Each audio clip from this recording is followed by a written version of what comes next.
우리에게 주신 하나님 말씀은 이사야서 30장 8절에서 18절까지의 말씀입니다. 이사야서 30장 8절에서 18절까지의 말씀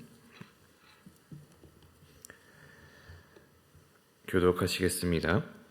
이제 가서 백성 앞에서 서판에 기록하며 책에 써서 후세에 영원히 있게 하라.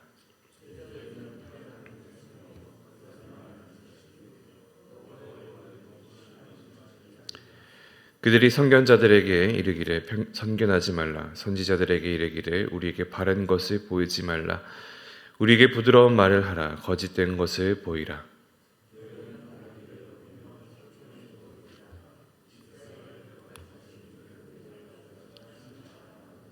이러므로 이스라엘의 거룩하신 이가 이같이 말씀하시되 너희가 이 말에 업신여기고 압박과 허망을 믿어 그것을 의지하니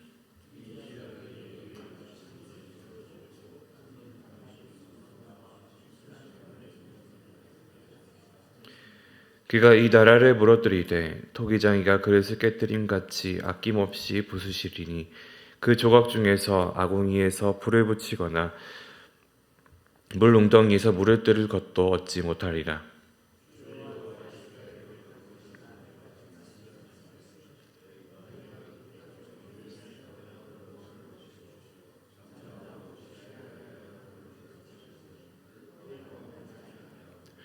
이르기를 아니라 우리가 말 타고 도망하리라 하였으므로 너희가 도망할 것이요 또 이르기를 우리가 빠른 짐승을 타리라 하였으므로 너희를 쫓는 자들이 빠르리니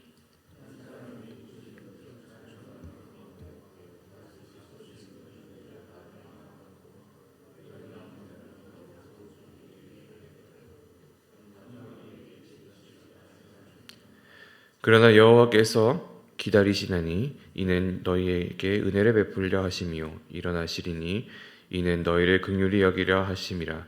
대저 여호와는 정의의 하나님이시라. 그를 기다리는 자마다 복이 있도다. 아멘. 우리가 계속해서 이사야서 말씀을 보고 있습니다. 앞선 30장 초반절의 말씀들은 애굽을 의지하고 그들과 맺은 동맹이 헛되다라는 것을 하나님께서 이야기하시죠. 오늘의 본문은 그런 모습들이 어떠한 결과를 초래하고 있는지, 그리고 그 원인이 어디에서 오고 있는지, 그리고 하나님께서는 하나님의 백성들이 어떠한 삶을 살고 있기를 원하시는지에 대해서 함께 바라보기를 원합니다. 사실 이러한 내용들은 반복되고 또 반복되고 있는 내용이죠. 왜 이렇게 반복이 될까요? 그것은 이스라엘의 돌이킴이 없기 때문입니다. 그리고 진실로 하나님께서는 그것을 바라보시며 이 백성들이 주님께 다시금 돌아오기를 원하시기 때문이죠. 오늘의 말씀을 통해서 그 하나님의 마음을 우리가 발견하는 시간이 되기를 소망합니다. 8절로 시작되는 오늘의 본문은 하나님의 진실을 알게 하십니다. 그리고 이것을 책에 써서 또 새겨서 백성들을 향하게 그리고 그 후세에게 알게 하시기를 원하신다 말씀하셨고 또 영원히 그것을 증거로 삼을 것을 이야기하십니다. 왜 그렇게 할 수 있을 것인가요? 그것은 우리가 그 9절에서 그 이유를 찾을 수 있습니다. 9절에 이렇게 나와 있죠. 대저 이는 패역한 백성이요 거짓말하는 자식들이요 여호와의 법을 듣기 싫어하는 자식들이라. 이스라엘의 모습들은 어떠한 모습이죠?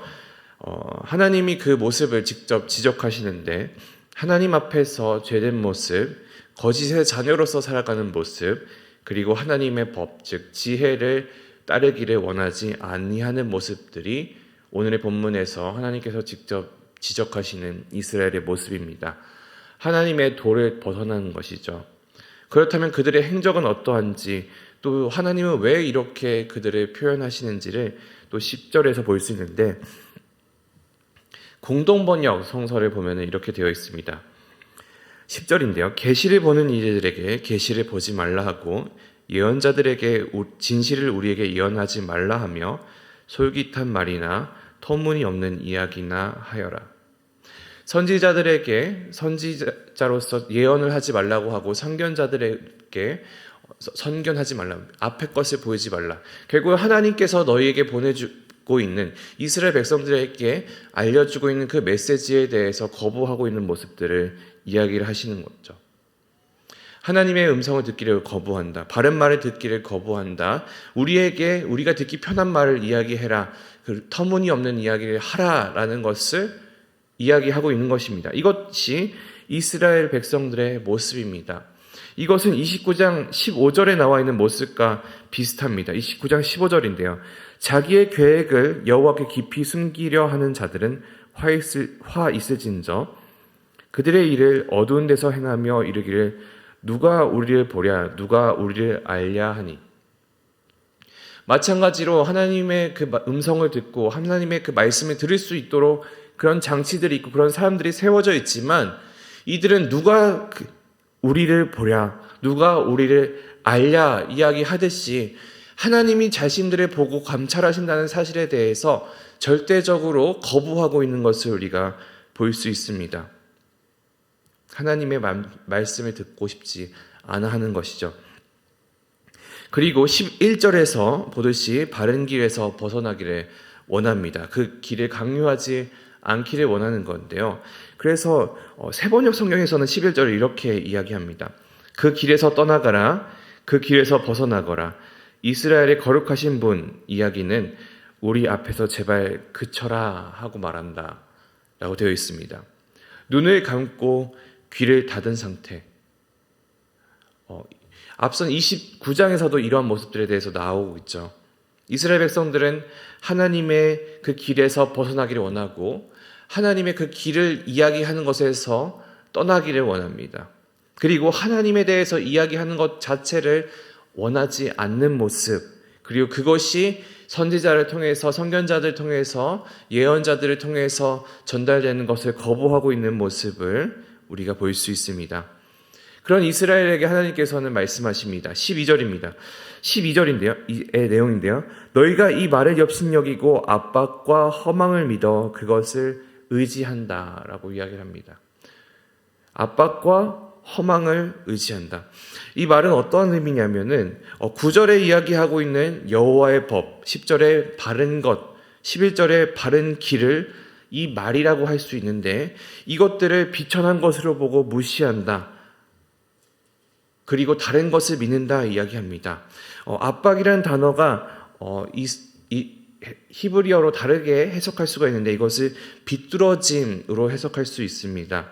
그렇게 된다면 비뚤어지고 허망한 것을 믿는 것, 그것을 우리가 해석할 수 있는데 이것은 어떠한 의미를 가지고 있죠? 비뚤어지고 허망한 것, 애굽과 다른 나라 세력과 자기의 지식과 총명을 의지하는 것, 이것이 이스라엘의 모습입니다. 그것이 압박과 허망을 믿는다라는 것이죠. 그래서 여호와 하나님께서는 이스라엘 백성들의 이 모습을 가지고 마치 터지려는 담과 같다라고 이야기를 하고 있습니다. 담이 터지거나 댐이나 둑이 터지는 모습들을 영상으로 보게 되는 경우가 종종 있는데 그렇게 보면은 언제 터질지 잘 모르고 처음 터질 때의 모습은 매우 약하고 매우 조금씩 이루어지기 때문에 큰 타격이 없을 것처럼 보이는 경우가 부지기수입니다. 그러나 이 한순간 갑자기 이것이 쪼개지고 분열이 벌어지기 시작하면서 모두가 무너지고 폐허가 됩니다. 처음에는 조금이었던 걸로 생각했었던 모습들이 한순간 벌어지고 터지고 폐허를 만든다는 것이죠. 조금씩 갈라지고 터졌을지 모르나 결과적으로는 그 결과는 순식간에 폭발적으로 일어나고 모든 것을 무너뜨리는 상황이 나타나게 됩니다. 하나님의 말씀을 업신여기는 그 죄악의 결과가 이러한 모습인 거죠. 사실 우리 삶에서도 마찬가지입니다. 우리의 죄가 눈에 보이지 않게 쌓여가고 언제 이것이 터질지 모르게 우리가 살아가고 그것을 무시하면서 살아가게 됩니다. 그러나 어느 순간 그것을 감당할 수 없는 사태가 초래하게 되는 것이죠. 그리고 이것을 하나님께서는 반드시 무너뜨릴 것이다. 이 나라가 무너지게 될 것이다. 라고 말씀하시는 겁니다. 마치 토기장이가 그릇을 깨는 것처럼 말입니다. 토기장이가 그릇을 깨는 장면들을 다큐멘터리에서 본 적이 있는데 조그마한 흠이 있던지 조그마한 갈라짐이 있던지 유약이 제대로 발라지지 않던지 그 어떤 공정에 있더라도 제대로 된 것이 제대로 되지 않는 부분이 한 부분이라도 보이게 되면 토기장기는 가차없이 그 항아리를, 그 그릇을 깨는 모습들을 보게 됩니다. 유약을 바르고 다 만들어진 이후에도 상품의 가치가 없게 되면 장인은 그것을 망치로 깨내는 것이죠. 이스라엘의 모습도 이와 같다라는 것을 하나님께서 말씀하십니다. 이런 이스라엘 모습을 타개할 수 있는, 이 상황을 타개할 수 있는 방법을 하나님께서는 알려주십니다. 그리고 이것을 통하여서 하나님께서는 이스라엘이 현재 처해 있는 그 상황을 극복하기를 원하신데 15절에 이렇게 나와 있습니다. 너희가 돌이켜 조용히 있어야 구원을 얻을 것이요 잠잠하고 신뢰하여야 힘을 얻을 것이거늘. 하나님께서는 이렇게 이야기하셨지만 이스라엘의 모습은 어떠합니까? 이 모습들을 원하지 않는 것입니다. 바른 말을 하지 말아라. 우리에게 듣기 쉬운 이야기, 편한 이야기, 이상한 이야기를 하여라 라고 하죠. 이사야서 7장부터 39장까지 이야기되고 있는 그 내용들을 수십 번 그렇게 반복해서 이야기하고 있는 이야기지만 이스라엘은 이렇게 조용히 있고 구원을 얻기를 원하지 않고 잠잠하고 하나님을 신뢰하여 힘을 얻는 것을 거부하는 모습입니다. 하나님께서는 하나님을 신뢰하고 하나님을 기다리기를 원한다라고 이야기를 하시지만 이스라엘은 이러한 모습을 갖는 것을 거부합니다. 외세를 의지하고 자기가 가지고 있는 지식과 경험과 총명과 지혜를 의지하기를 원하는 것이죠. 너희가 이렇게 하기만 하면 하나님께서 모든 것을 다 대신해 주실 것이다. 너희가 가지고 있는 그런 문제들을 다 해결해 주실 것이다 라고 이야기를 하지만 이스라엘은 이것을 거부하게 됩니다. 대신 16절에서 이야기하는 것처럼 그래 우리는 필요하면 도망가면 된다. 말 타고 가면 된다. 애굽에 의탁하면 된다라고 그들은 생각하는 것입니다. 그러나 하나님은 그들에게 진실로 도망갈 그 상황이 그리고 또 빠른 짐승을 타고 나아갈 상황이 있다 한들 너희를 쫓아오는 대적이 찾아오게 될 것이다 라고 이야기하십니다. 인간의 어떤 노력이나 방법 그것을 가지고 이 상황을 해결해 보려 한들 소용이 없고 더 강한 자와 더 빠른 자를 붙여 멸망케 하게 할 것이다 라고 말씀하시는 것입니다. 그렇게 17절의 말씀처럼 너희가 도망가고 또 도망가게 되었을 때 결국 그 땅에 남는 것은 폐허 속에서 그 나라가 존재하기는 했었다라는 것을 보여줄 수 있는 흔적분의 깃발 하나가 남아있게 된다는 것입니다.